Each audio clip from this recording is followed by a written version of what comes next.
pārsteidzoši bija tas, ka mēs novērtējam gan skolotāju zināšanas, gan skolēnu zināšanas. Un kaut kādās jomās skolēnu zināšanas ir tādas pašas kā sabiedrībā vidēji, bet skolotājiem ir zemākas nekā sabiedrībā vidēji. Jā, tev ir jākrāj, tev ir jāuzkrāj, un uzkrājumam ir jābūt.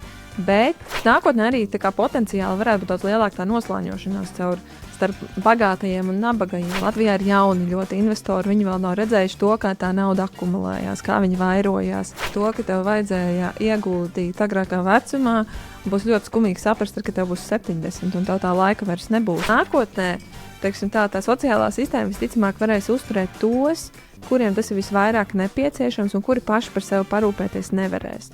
Tātad tie būs principā kaut kādā ziņā nabadzīgākie iedzīvotāji. Bieži vien cilvēki šo saprot savā zemākajā punktā, par ko man ir ļoti žēl, ka tas tieši tā notiek. Tās ģimenes, kur šos principus saprot, viņi turpina audzināt bērnus, kas spēj šo saprast un būs turīgi tāpēc nākotnē. Kā ir pensija? Būs pensija vai nebūs?